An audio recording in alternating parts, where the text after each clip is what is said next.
Good afternoon and thanks for joining us. Premier Scott Moe says the Prime Minister's meeting with Chinese President Xi Jinping and planned visit to China is a positive step. The two leaders met today in South Korea to discuss trade issues. Carney has accepted an invitation to visit China for further talks on elimination of tariffs, including those on Canadian canola. In 8 years, that's the first opportunity that we've had for the Prime Minister of Canada to meet with the President of China, and that is a positive step forward. Moe says Prime Minister Carney also needs to foster better relationships with the United States and India, two other countries that also impose tariffs on Canadian products. A former member of the Saskatoon Police Service has been charged with assault in connection to an off-duty party just over a year ago. The charge follows an investigation by the Saskatchewan Serious Incident Response Team. Through its investigation, which saw more than 24 people interviewed, CERT determined there was reasonable grounds to believe an assault had occurred and to charge the off-duty officer. The former officer was arrested and charged yesterday and is scheduled to be in court later next month. Because the matter is now before the courts, CERT is not releasing further details. In September, 2 constables and a special constable linked to the social gathering last year were terminated from SPS, with the service saying they were unsuitable for police service. 2 others who were suspended were cleared and returned to work earlier this year. The 3 fired members are appealing their termination. A Crown witness in a Saskatoon murder trial testified the relationship between his friend and her boyfriend seemed normal the night she died. Nakira Brown's friend, who can't be named because of a publication ban, told court he and his common-law partner spent time with the couple in the hours before Brown was found dead inside their Saskatoon apartment. Brown's boyfriend, 28-year-old Andrew Rosenfeld, is charged with second-degree murder. The witness said the couple seemed to be getting along and that he had been drinking and smoking meth with them. He testified that Brown talked about wanting to get sober and regain custody of her child. Throughout the trial, the defense has suggested Brown's death was a suicide. The Crown is expected to continue calling witnesses until Tuesday. The second week of a 4-week trial for the man accused of killing Misha Pavlik has come to a close. Today, court hearing from an expert witness who performed Pavlik's autopsy the morning after his death in May 2006. According to the pathologist, he was stabbed 4 times, once in the arm and 3 times in the torso, with the knife blade hitting Pavlik's heart. We'll have more at 6.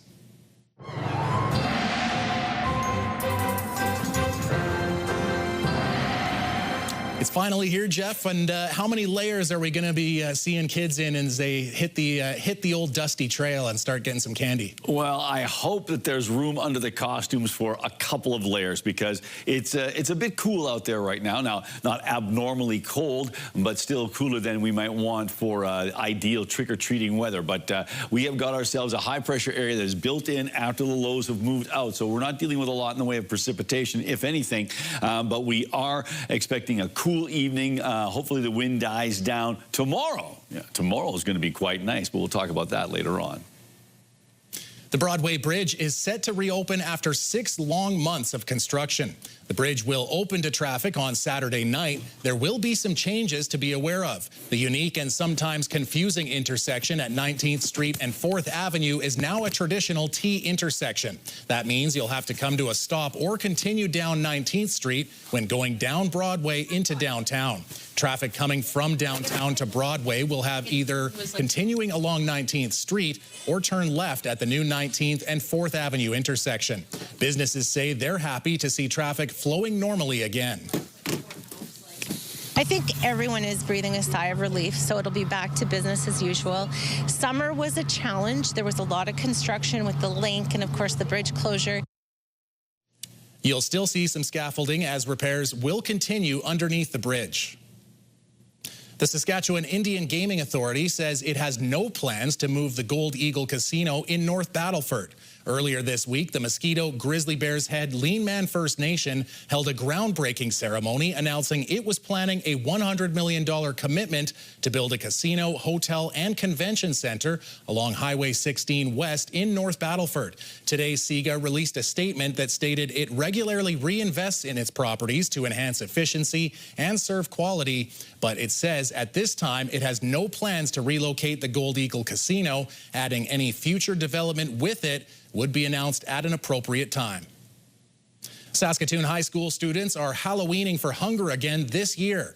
This year marks the 20th year the program has been running in Saskatoon. Students from St. Joseph and Bishop James Mahoney High Schools are trick-or-treating for non-perishable food items to support the Saskatoon Food Bank and Learning Centre. Over the past 2 decades, this initiative has brought in more than 200,000 pounds of food. There's a lot of people who can't financially get good food, so it's very important to me for some of my friends. Sometimes they can't afford proper nutrition and stuff. So I think it's really important for us to do our part, help out our community, and that everybody gets a good meal plan. The food that is collected is transported to the food bank by Rosenau Transport. A Saskatoon community is also getting into the spirit of the season, celebrating its first ever Ghouls and Goodies on Broadway event. Oh, trick or treat! The celebration transformed Broadway into a festive Halloween scene with a trick-or-treat trail, pumpkin carving, and photo ops with creepy witches and ghouls. A local history buff and ghostbuster, Murray Gross, is doing a guided walk through Broadway and Nutana tonight. We have almost 50 businesses participating, handing out candy so moms and tots can come and go up and down Broadway and get a bag full of goodies. And we also have a pumpkin carving contest. So we have 4 submissions, and we're asking everyone to vote for their favorite. And the winner receives a $250 prize. Then we have our resident witch, Barbara, who is on the stage, and we're encouraging people to get their photo taken with Barbara. The event is meant to offer a safe, inclusive, and memorable way for families, friends, and fans of Halloween. Prince Albert Childcare has set up a haunted house for the first time, designed for kids who might not be ready for too many scares. The 6th Street location of Prince Albert Childcare was transformed into a haunted house, and the organization says 50 kids from different daycares have already gone through. The haunted house is a fundraiser for the organization to help cover the cost of programming and excursions. Staff say that so far the biggest hits have been the spaghetti brains and the face painting. Tonight the doors will open for a Halloween dance designed for kids aged 2 to 6. The staff here at the 6th Street location did an amazing job. They got the kids involved with the decorations. So a lot of the decorations are all kids' crafts, all hung up by the staff. It looks absolutely amazing inside. Staff say they're hoping to run the haunted house again next year. In celebration of the 140th anniversary of the RCMP Depot Division, a flag was raised this morning at Regina City Hall. Officers and city officials gathered in the raising of the flag to remember the history, service, and dedication that officers have given to Regina and Canadian residents. Officers say that recruiting has been more difficult in recent years, with many more openings on the force. When we come back, it's time to start thinking about the Christmas holidays. The Red River Roping and Riding Club prepares for another Christmas dinner and dance.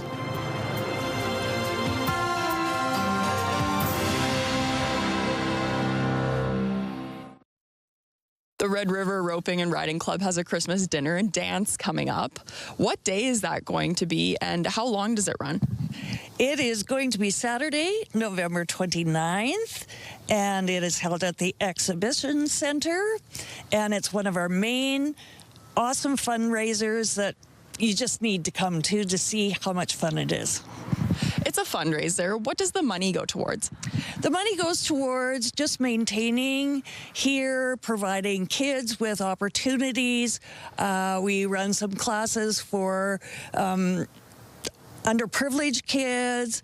There's roping, there's penning, there's all different kinds of things. It's a community place where you can ride your horse, you can come and just be with a horse. It's just a great place. How many members does the club have? I'm not really sure. I believe we're about 35 members, which does include families. So there's more than that, but and a lot of people that just come to ride. With the Christmas dinner and dance, how many years has the club been hosting that event? Oh my goodness. I am not even sure how many years that would be. Well, it revolves back to the fall suppers, and then when we wanted to turn it into a fundraiser, then we switched over. So it's been at least a good 20 years that we've been doing a fall, like a big dinner for Christmas. What is the turnout typically on a usual year? How many people show up? Well, 2 years ago, what did we have? Over 400, I believe we did. And so, yeah, it's a big event. It's well known. Where do you put all those people? Is it in the arena? We did. We used to decorate that whole arena, and it was a lot of work. Magic. It was magic because you came in there and it looked like a Christmas wonderland. But now we have moved it just simply for easier to get into to the Prince Albert Exhibition Center. What can people expect if they, get a ticket and show up? Well, first of all, the most amazing meal, and that's catered by our Randy Witter in Prince Albert. Amazing meal. We do have cocktails before, and then we have the dance afterwards that is so much fun. This year it's going to be Dark Horse with Carmen Robertson, and it's a fun kids thing. We have our silent auction, which has the community is so awesome at donating different things for us to put in this auction, and we have different draws, so everyone can go home with a chance to just have awesome memories, maybe prizes or something that they want to buy for Christmas. And we do a live auction also, which is it's just a really fun thing, and the community comes together to help support the arena. When you say a live auction, do you guys get a professional auctioneer out to do that? Yes? Who wants to tell me a little bit more about that? Well, in the past, we've had one of our members, Corrine Ginter, that has come and done it for us, and her family kind of does all the bidding and keeps us on the straight and narrow. And then we have the ladies here that keep track of all that, get it out to the proper people, take in the money. It's the silent auction is big, but it is also one of our main things. Where do people get tickets? Well, you can, for more information, you should be able to maybe tune in to this little poster here, but they can text Val. The number is 306-961-7182. And tickets are available now, but we need to know so that we can, of course, plan the meal. The Facebook page is just the Red River Roping and Riding Arena, and on there, you can just message there and get tickets there also. What would you say to encourage people to come out? It's a great opportunity for a group of people to get together, a family, friends, or even your staff to have their Christmas party. So, it's just such a nice event to bring a group of people to. And so I think that if someone thinks of it, I'm going to bring my sister or I'm going to bring my neighbor, they have a great time. It sounds good. Weekend weather with Jeff coming right after the break. And later, Manitoba adds a record number of doctors, but keeping them is a challenge.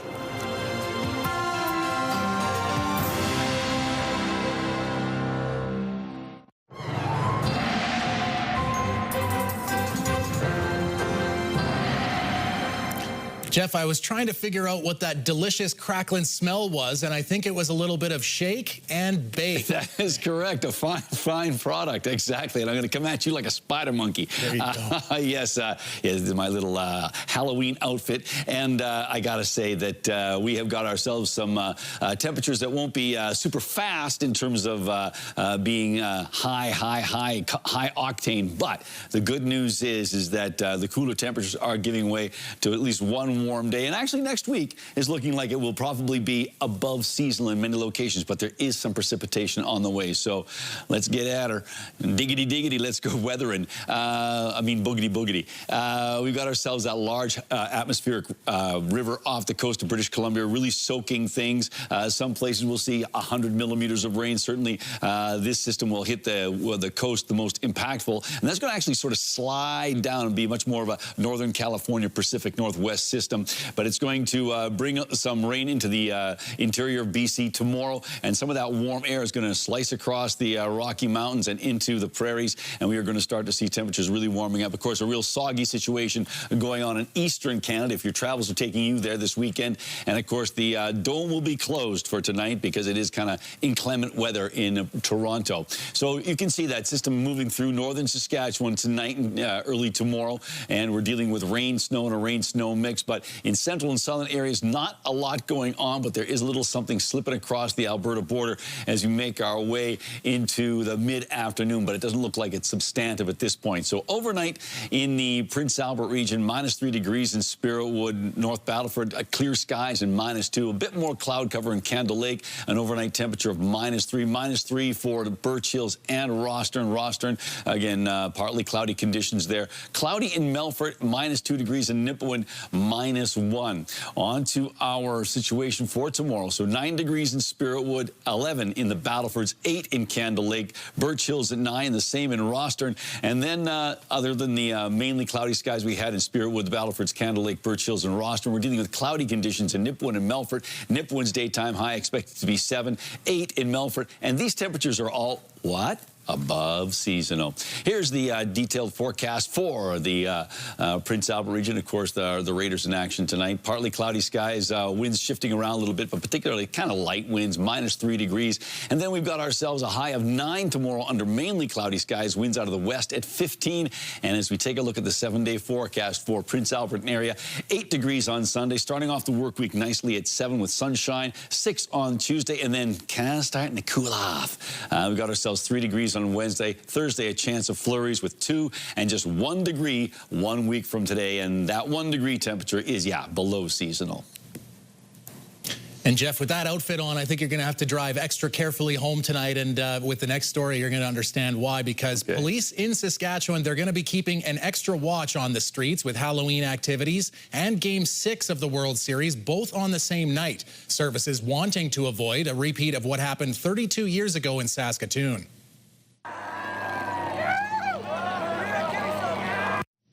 The last time the Toronto Blue Jays won the World Series was October 23rd, 1993. Thousands of people flocked to 8th Street in Saskatoon to celebrate. But the celebrations turned ugly with property and businesses vandalized. People started to riot with police forced to use tear gas and batons. The night ending with at least a dozen people arrested. Saskatoon police say they have a plan in place and will be watching to see how things play out with the game.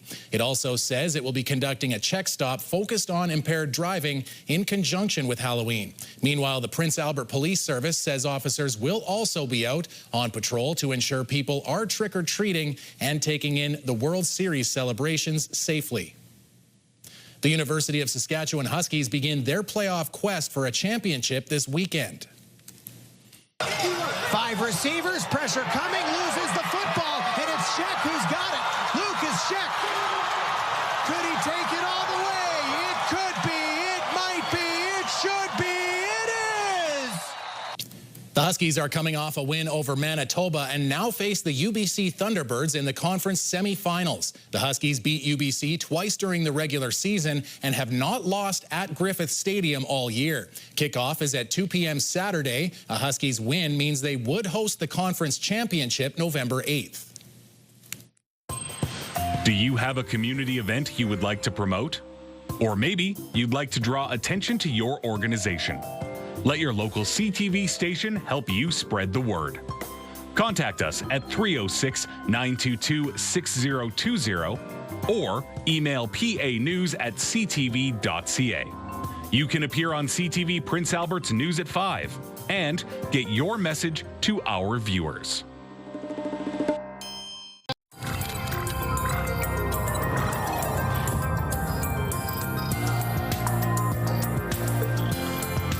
A new report is showing Manitoba added a record number of doctors in the last 2 years. But as Jeff Keel explains, keeping those physicians in the province may be a different story. Premier Wab Kinew promised to hire more healthcare professionals to fix healthcare in this province. It appears that is happening. It's been an exciting 2 years. We've had 2 record years of increase in physician numbers here in Manitoba. A new report from Doctors Manitoba says the province saw a net increase of 164 physicians last year. So we now have 225 doctors per 100,000 people, a 2.5% bump, moving Manitoba closer to the national average. Which means we're getting closer to finding a family doctor for every Manitoban and shortening wait times for specialist services like diagnostics. Doing the work to make healthcare in Manitoba a much more attractive place for physicians to work. But not all is well. There is a doctor shortage across the country, and retention is a major issue here. The report found 43% of doctors are considering reducing hours, retiring, or leaving Manitoba in the next 3 years.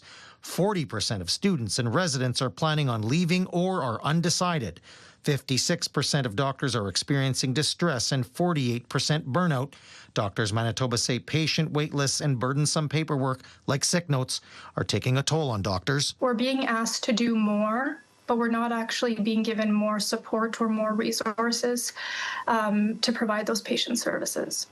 The health minister says they will keep taking the pulse of doctors. We're committed to continuing to listen to doctors, take steps like further reducing their administrative burden, innovating healthcare, and making our healthcare system more modernized so that they're excited to practice in Manitoba.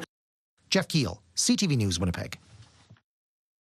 Brought to you by Saskatchewan Union of Nurses. Thank you to Saskatchewan's 11,000 registered nurses. So I had an unexpected guest in the way of Ricky Bobby today, but an unexpected customer swung into the Halloween spirit, forcing one Texas store to call the police for help. I'm the one that called. There's a monkey running around. There he is right there. You can see up in the rafters that is an escaped monkey. He escaped his owner in the Halloween store. Staff had to try and get him down for about a half an hour. The pet's owner reunited with the monkey shortly after police arrived. He explained how a scary display spooked the small animal, which, Jeff, is legal to have in Texas. I don't know. I think I could get a pet monkey there. There's just about everything's legal in Texas, it seems, except drinking in certain counties. You don't want to do that. Have a great Halloween.